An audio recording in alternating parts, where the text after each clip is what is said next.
Di balik itu terlihat Richard dan Nicky yang sekarang mendatangi kantor Frank. Tapi ternyata keadaan di dalam sudah sangat berantakan yang sepertinya dilakukan oleh seseorang. Alhasil mereka berdua kesulitan untuk mencari informasi atau barang bukti terkait kematian Frank. Di waktu yang sama, Richard menyadari kalau di seberang jalan ada kantor khusus penitipan barang penting, dan Richard yakin jika Frank pasti menyimpan barang pentingnya di kantor tersebut.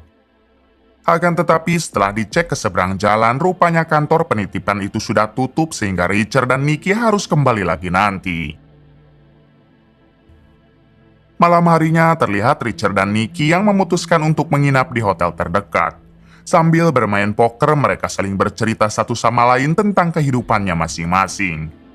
Kemudian Richard mengingat masa-masa mereka dulu ketika masih satu tim di pasukan khusus. Saat itu ada sekelompok tentara lain yang iri kepada Richard dan menantangnya berduel.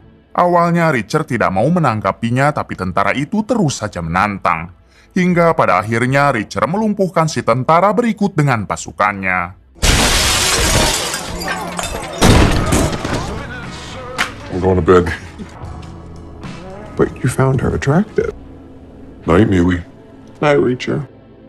Keesokan harinya kita diperkenalkan dengan seorang pembunuh bayaran bernama Adrian yang saat itu baru tiba di bandara New York. Kemudian Adrian masuk ke dalam toilet lalu membakar paspor miliknya.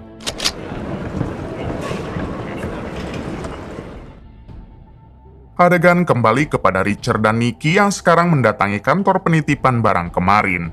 Di sini mereka berdua berhasil mendapatkan sebuah flash disk milik Frank dan Richard pun langsung membawanya.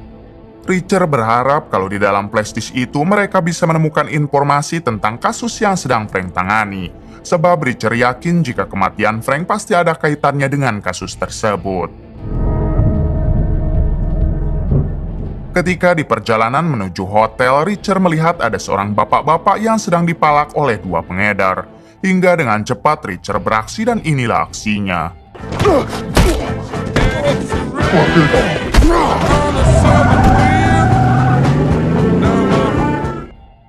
Di sisi lain memperlihatkan Adrian si pembunuh bayaran yang membeli paspor baru dari dua orang begundal.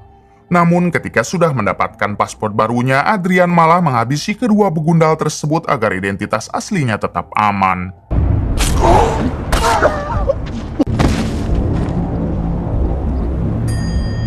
Di balik itu, Richard dan Nicky dibuat terkejut saat melihat kamar hotelnya yang sudah dalam kondisi berantakan. Mereka berdua segera mengeluarkan senjata hingga ketika kondisi sedang tegang muncullah seorang pria dan Richard langsung menodongkan senjata.